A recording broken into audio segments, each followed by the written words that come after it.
سنت کے پروانوں، آج کے اس پروگرام کا عنوان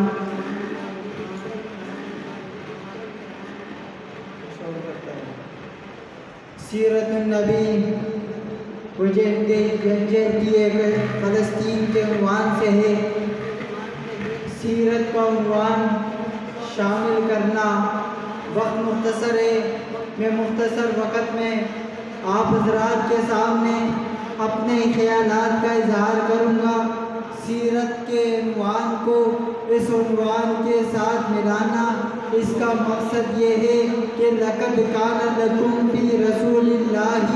أُسْوَةٌ حَسَنَةٌ، یعنی جب ہم حضور صلی اللہ علیہ وسلم کی زندگی کو، حضور صلی اللہ علیہ وسلم کے طریقے کو، حضور صلی اللہ علیہ وسلم کے دستور کو، حضور صلی اللہ علیہ وسلم کے منشور کو، حضور صلی اللہ علیہ وسلم کے کردار کو، حضور صلی اللہ علیہ وسلم کے اقوال کو، حضور صلی اللہ علیہ وسلم کی سوچ کو، حضور صلی اللہ علیہ وسلم کی فکر کو اپنائیں گے اور ان کے طریقے کے مطابق اپنائیں گے، ان کے طریقے کے مطابق چلیں گے۔ وہ سنت میں ہو، وہ طریقت میں ہو، وہ رہبری میں ہو، وہ قیادت میں ہو، وہ ضیافت میں ہو، وہ عبادت میں ہو، وہ خلافت میں ہو، وہ سیاست میں ہو، وہ تمام چیزوں میں ہو، حضور صلی اللہ علیہ وسلم کو معیار حق تسلیم کر کے ان کے طریقے پر مکمل طور پر چلیں گے،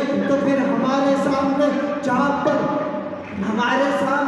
جہاں پر تبلیغ کی سنت آئے گی، وہاں پر ہمارے سامنے جہاد کا میدان بھی آئے گا۔ جی ہاں، ہم یہ تو سنتے ہیں حضور صلی اللہ علیہ وسلم نے طائف کے میدان میں جا کر مارے کھائی تھی، لیکن ہم یہ بولنا اور یہ سوچنا بھول جاتے ہیں کہ حضور صلی اللہ علیہ وسلم نے احد کے میدان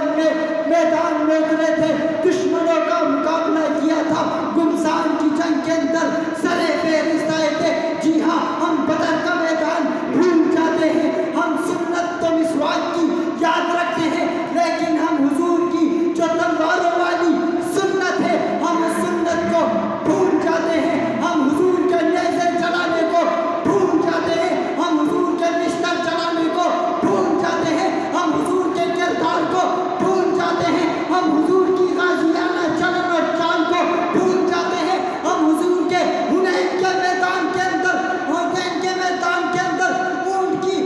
کی اور حنین کے میدان کے اندر اونٹ کے پشت پہ بیٹھ کر دشمنوں کے وار برداشت کرنا بھول جاتے ہیں، حضور کا تلوار چلانا بھول جاتے ہیں، حضور کا میدان جنگ کے اندر زخم کھانا بھول جاتے ہیں۔ آج ہم سیرت پر مکمل عمل نہیں کر رہے، جس کی وجہ سے باطل ہمارے سروں پہ تنتناتا ہوا پھر رہا ہے۔ آئے روز کسی نہ کسی ملک پر حملہ کرتا ہے، کبھی سنتے ہیں شام پر حملہ ہو گیا، کبھی سنتے ہیں عراق پر حملہ ہو گیا، کبھی سنتے ہیں برما پہ حملہ ہو گیا، کبھی سنتے ہیں کشمیر کی سرزمین پر حملہ ہو گیا، کبھی سنتے ہیں فلسطین کی سرزمین پر حملہ ہو گیا۔ اب تو ہم سنتے تھے، اب ہم دیکھ رہے ہیں کہ فلسطین کو وہاں کے مسلمانوں کے لیے قیامت صغریٰ پیش کر دی ہے۔ آج تو ہم یہ دیکھ رہے ہیں، انہوں نے فرعون اور حامان سے بھی بڑھ کر بھی اپنی مجرمانہ اور اپنے جرم کا اقرار کر لیا ہے۔ آج ہمارے سامنے وہاں کی مائیں تڑپتی بلکتی سسکتی دکھ رہی ہے، آج ہمارے سامنے بچے دکھ رہے ہیں۔ سوشل میڈیا کا دور ہے، سوشل میڈیا کے دور میں ہم سب کچھ دیکھ رہے ہیں، تقریروں پر اکتفا کر رہے ہیں۔ ہم اور آپ تو تقریروں پر اکتفا تو کر سکتے ہیں، تقریروں تک تو رہ سکتے ہیں، لیکن ہمارا سوال ان اعلیٰ حکام سے ہے، ہمارا سوال ان اعلیٰ اداروں سے ہے، ہمارا سوال ان وزیر اعظموں سے ہے، ہمارا سوال ان مشیروں سے ہے، ان وزیروں سے ہے، ان سفیروں سے ہے، ان جنرلوں سے ہے، ان کرنلوں سے ہے، جو اپنی وردیاں پہن کر، جو اپنی سیٹوں پر بیٹھ کر، جو اپنے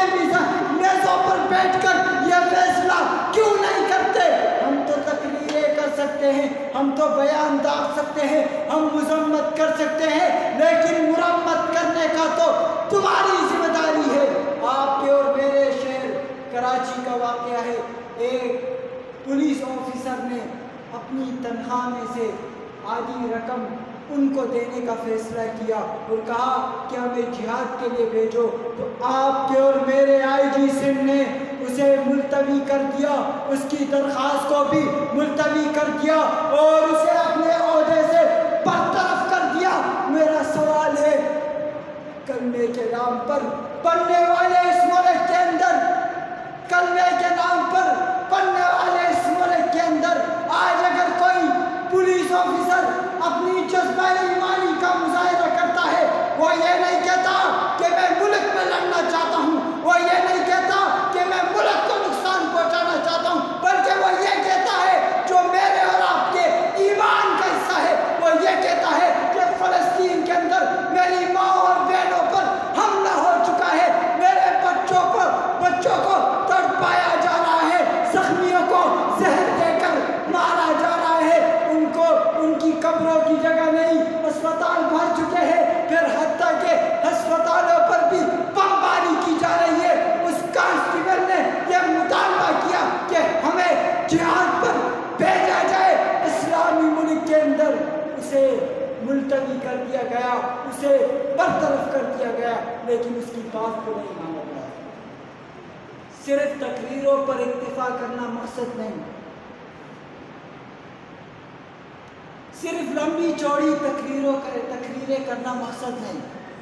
میرے عزیز دوستو، ہماری ذمہ داری تقریریں کرنا ہے۔ جو بڑے بڑے عہدوں پر بیٹھے ہیں، جو یہ بکواسیں کرتے ہیں، مولویوں نے کیا کیا، مجاہدینوں نے کیا کیا، تم راستہ تو دو۔ انشاءاللہ تعالیٰ یہ طلباء، انشاءاللہ تعالیٰ یہ علماء میدان عمل میں آ کر انہیں یاد دکھائیں گے، اور وہ یہ کہنے پر مجبور ہو جائیں گے، وہ یہ کہنے پر مجبور ہو جائیں گے، یا خیبر یا خیبر یا یہود جیش محمد سوف یہود، یہ کہنے پر مجبور ہو جائیں گے۔ انہیں چھٹی کا دودھ نہ یاد دلایا، پھر کہہ دینا یہ مجاہدین، یہ علماء، یہ طلباء الحمدللہ جذبہ ایمانی رکھتے ہیں، غیرت ایمانی رکھتے ہیں۔ فلسطین سے ہمارا تعلق ایمانی تعلق ہے، فلسطین سے ہمارا رشتہ ایمانی ہے، کلمے کا رشتہ ہے، ہمارا تعلق کلمے کا ہے، اور فلسطین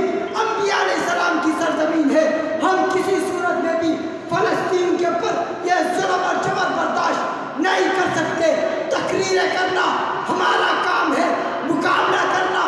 تمہارا کام ہے، تقریریں کرنا ہمارا کام ہے، سرحدیں کھولنا تمہارا کام ہے، اور سرحدیں کھول دو اس کے بعد جانا ہمارا کام ہے انشاءاللہ۔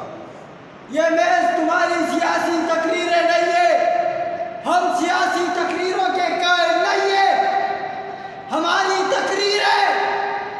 الحمدللہ ہم جو کہتے ہیں وہ کرتے ہیں۔ تاریخ گواہ ہے، ہم نے جو بولا تھا وہ کیا ہے الحمدللہ۔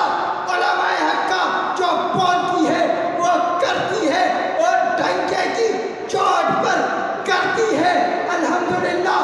ان کے مقابلے کے لیے تمہیں کوئی جنرل نہیں دکھے گا، اگر تمہیں کوئی دکھے گا تو وہ مجاہد دکھے گا، اگر تمہیں کوئی دکھے گا تو وہ غازی دکھے گا، اگر تمہیں کوئی دکھے گا وہ اسیر دکھے گا، اگر تمہیں کوئی دکھے گا تو وہ مفتی دکھے گا انشاءاللہ۔ یہ مدارس کے طلباء ہوں گے، یہ دینی جماعتوں کے حضرات ہوں گے، یہ دینی جماعت کے کارکنان ہوں گے۔ اور دوسری بات جو ہمارے پاکستان میں اس وقت بڑی شدت اختیار کر رہی ہے، ہم نے شروع کیا تھا اتحاد امت، ہمارا مقصد بھی یہی تھا کہ ہم سب ایک ہو جائے۔ اب دیکھیں یہ تمام معاملات جب ہمارے سامنے ہیں، ہم دیکھتے ہیں تمام مذہبی جماعت ایک پلیٹ فارم پر ہے، سب ایک ہو گئے ہیں، کوئی لیبل کی ضرورت نہیں ہے، بس سب ایک ہو جائے، اسی طرح ایک ہو جائیں گے تو انشاءاللہ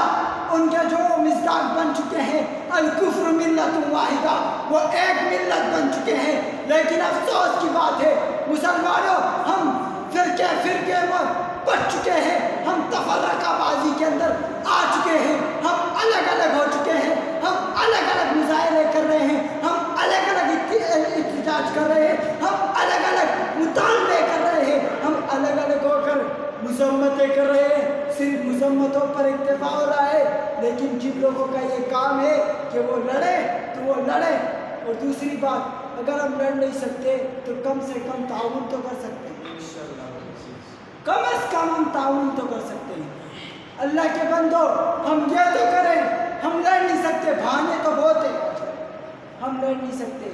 انہیں جو ہے نا جاگیر کے جھگڑے کے لیے لڑنے کے لیے چھوڑو, پھر دیکھو اس وقت سے, لیکن ہم یہاں نہیں لڑ سکتے. تو اللہ کا شکر ہے یہ بکواسات وہ لوگ کرتے ہیں جو لیبلروں سیکولر ذہنوں کے ہوتے ہیں, جو ان چیزوں